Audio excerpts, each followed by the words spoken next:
Packing kit for an ultramarathon, in this case I'm going to discuss UTMB.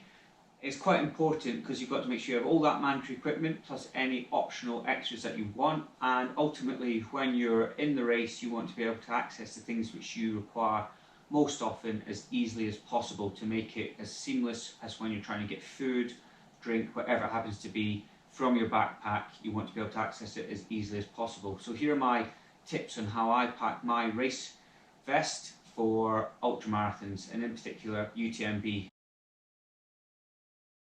So I've got all of the mandatory kit in front of me, plus some optional things which I take with me. And first off, taking the backpack. Now with a backpack of this style, you've got one main pocket at the back, and then you then have side pockets and also some pockets on the front. If you've got a different design, it may differ slightly in terms of the approach that you take. One of the first things that I do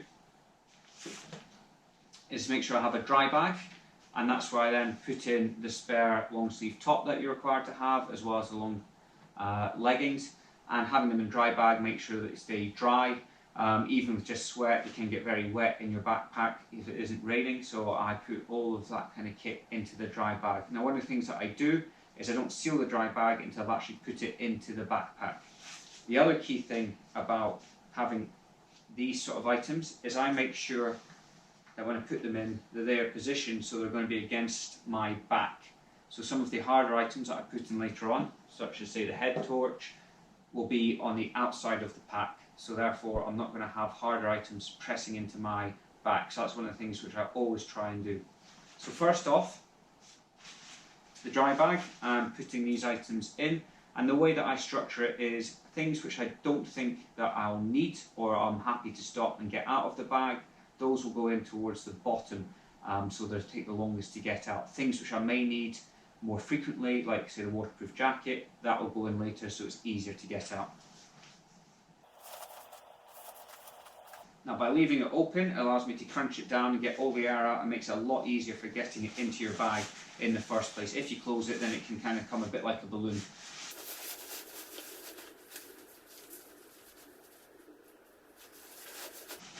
So now that that's in, what I'm going to look for are some of the harder items which may press into my back and I don't want to feel them. Spare head torch, the battery for my main head torch. If I was doing CCC, I'd put my head torch in at this point as well, but given UTMB starts at 6 PM, I'm going to be using the head torch fairly soon into the race, so I'm going to have that a bit more accessible. But if it was a morning start and I knew I had, say, 12, 14, 16 hours before it got dark, I'd then put my head torch in at this point as well. I'm going to put in my passport and some money. That's in a separate dry bag, don't get that getting damaged. The mandatory tape for first aid. And then I've also got a few other items which aren't mandatory but I always take with me, which I'm going to put in. So that is things such as the blister plasters. If I'm going to be putting blister plasters on, I'm going to be happy to stop and apply them. So again, those will be going, and they're all very much going on the exterior of the bag, so they're not going to be pressing against my back. Next into the main body will be things such as a survival blanket. And then getting onto items that I may use more frequently would be the waterproof trousers. Again, nice and soft, so they're going to be at the side which is closest to my back. And the waterproof jacket. I've also got some waterproof mitts, so I'm going to put them in. And then, depending on the weather, I'll put my sunglasses in here as well, but I may just run with them starting, depending how bright it is at 6 PM when we start, I may start with these on. But for now, I'll put them in and then play it by ear.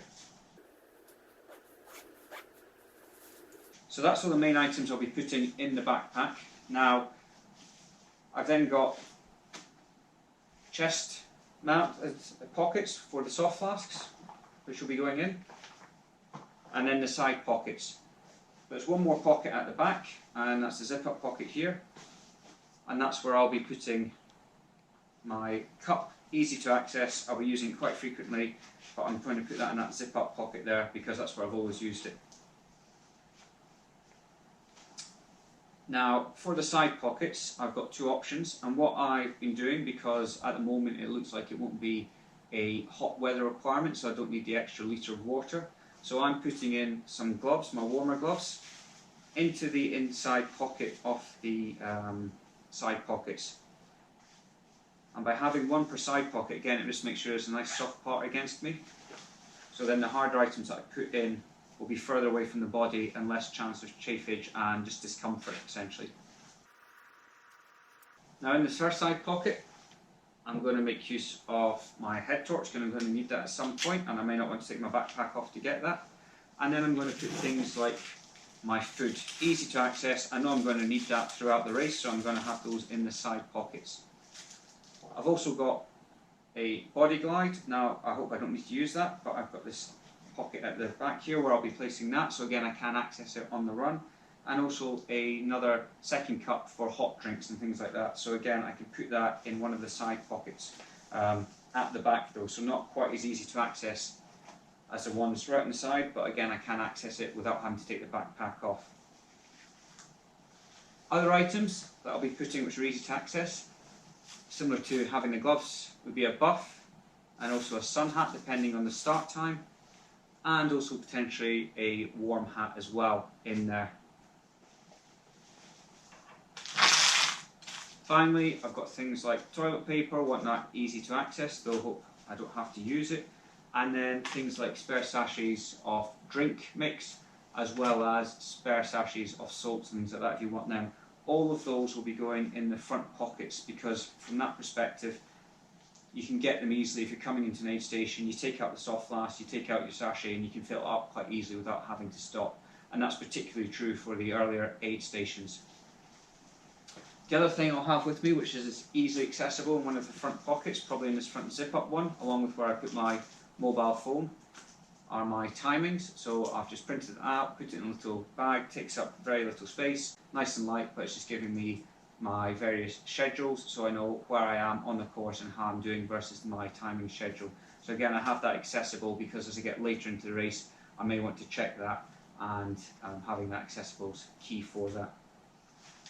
One of the other items I always take and have easy access is a light wind jacket, so it's not as full on as a waterproof jacket, but again I just have that in the side pocket where the food is, and I can grab that easily, put it on over the top of the bag. It's actually big enough to put on over the top of the bag, and that's kind of that nice halfway between having a full waterproof jacket and a wind jacket. So for UTMB with a 6 PM start, it's going to get cold, so I'm going to have that this easily accessible if it's a dry start. If it looks like it's going to be raining through the night, I'll probably swap that and put this into the back pocket and have the waterproof jacket in the side pocket, so I can access that a bit more easily. If you're using a backpack more in this style, one of the things which will be quite different, and actually I think it's an advantage of the Salomon over the Innovate, is the kangaroo pouch at the back. So in here, this is where I'd have my waterproof jacket, gloves, things like that, a bit more easy access. You can grab them whilst you're on the go. And then in the side pockets, just slightly smaller than the Innovate, so this would be mainly just food and maybe things like a buff and things like that to add a little bit of padding between you and those harder like bars and things like that if you have them in there.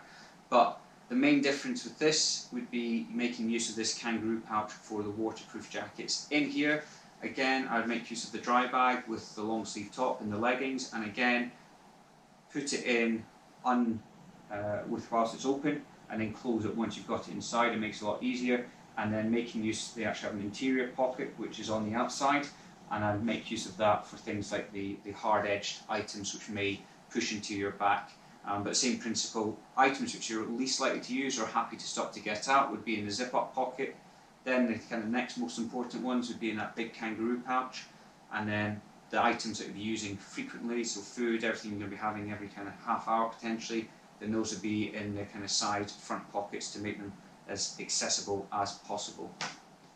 The only other element to talk about would be things like pole storage. So with bags like this, you may make use of, say, a quiver type device or an extra belt.